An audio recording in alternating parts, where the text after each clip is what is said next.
Well, they didn't rate me too bad on the parts for this thing. I ordered the parts yesterday for the block over here.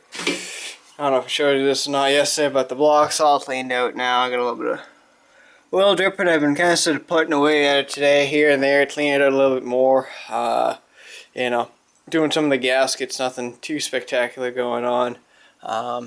You know, a little bit of oil still coming out, but like I said, you gotta change the oil like 3 times in order to get the thing friggin' clean.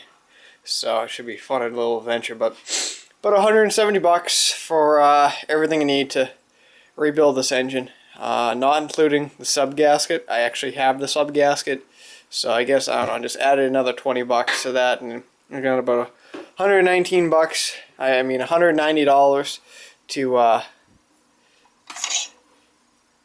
gotta clean that up a little better. To rebuild the engine here, which isn't a bad price. Should work out pretty good, should fire pretty good once I'm done. I got a couple tools to help me out. I actually got a new piston ring, you know, pincher or something, just to slide the rings in there. A lot easier than trying to, you know, fiddle with your hands. So I got one of those tools. I ordered a new magneto tester, or spark test, I guess you can call it. That was another expensive item. That was like 25 bucks or something like that.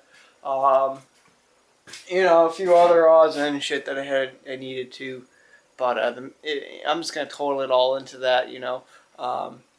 So whatever, no big deal. So yeah, so today's Saturday, and I've been kind of sort of putting away here and there on a couple of projects. As you can see, I cleaned up the shop a little better than what it was yesterday. This guy here is just gonna sit here probably till Wednesday or so, until the parts come in. There's no sense in pushing in and out. I'll show you what we got going on over there. I went and took a look at another Husqvarna tractor this morning. Something like this one, electronic PTO style. Same fender styles. It had a hydrostack transmission in it, but the hood was a little bit different. The hood was plastic, and it had a 42-inch deck on it with the electronic PTO. And the guy wanted too much for it. He wanted 150 bucks for it. And for me, it wasn't worth it. It wasn't the nicest tractor in the world. There was a lot of rust. The rear tires were junk. The hood needed to be wet sanded and buffed because it was plastic. You know, deck would have had to been sprayed up. You know, I was at one of Dwayne's yards, so I said, we'll check it out anyway. Nah, this wasn't for me. Too much. If you want maybe 130, 120 bucks, I probably would have bought it, but I couldn't really make much money off of it. So yeah. So anyway, on to this guy. So I did just get done doing a little bit of a swap over, sheet metal swap over, carburetor swap over.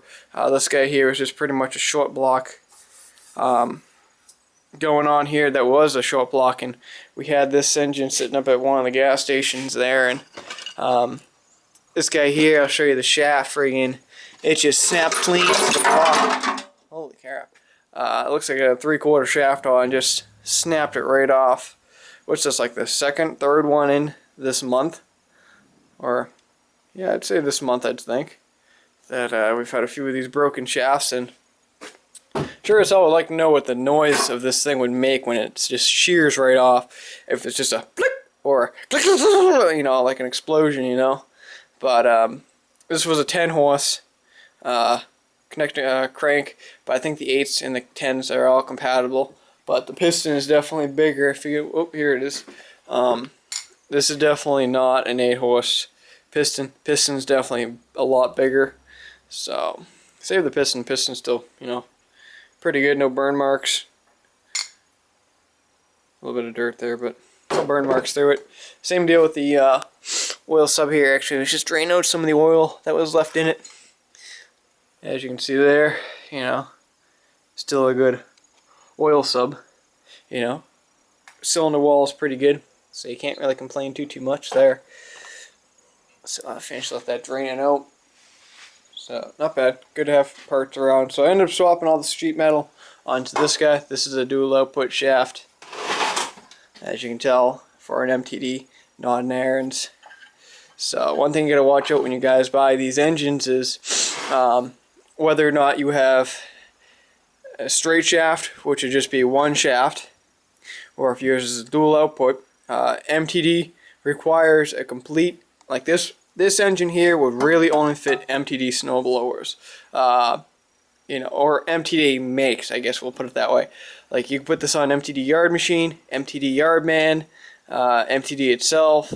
I think Polon makes it, Ryobi makes it. Some Craftsmans require this kind of an engine.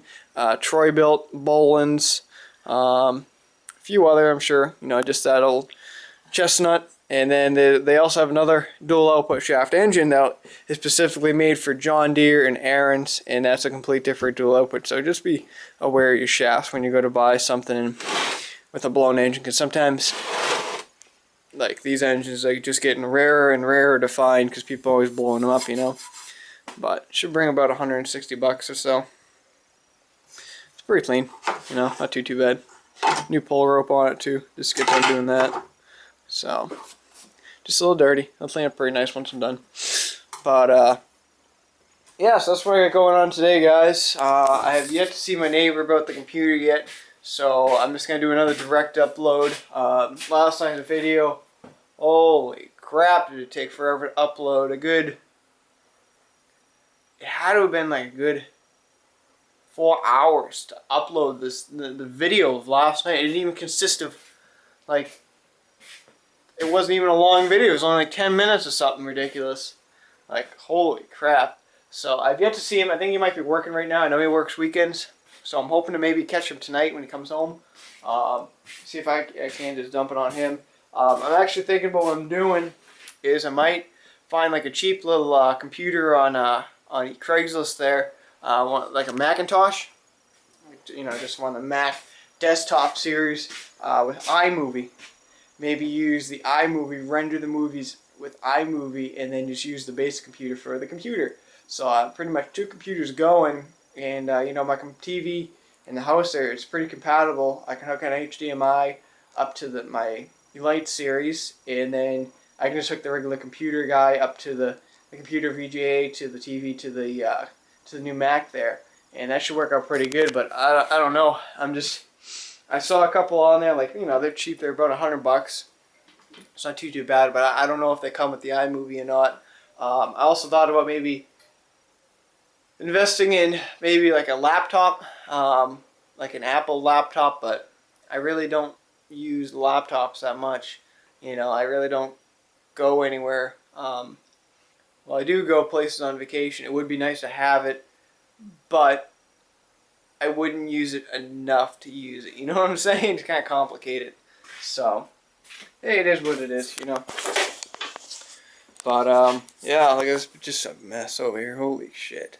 Chainsaw's up to about, I think, $90 right now. That's not too bad. I got to take a load of scrap in probably, I don't know, maybe Tuesday or Wednesday or Thursday or Friday, one of the days. And, you know, I got quite a bit going on back. I'll have to show you that someday. It's just a mound back there. No joke. It's a mound this tall of scrap metal. Like it's something else. But, yeah, you know, just the oddball stuff. And, oh yeah, I also did the fuel lines on this thing too. I figured since I already had it apart, might as well do the fuel lines, but I don't know. We'll see how it all works. So I haven't even heard it run yet. That's the next thing. But anyway, we're going to talk to you guys all tomorrow. See ya. Ooh, almost just dropped the camera. Oh, there you go. Until then, don't drop your camera. That'd be a going.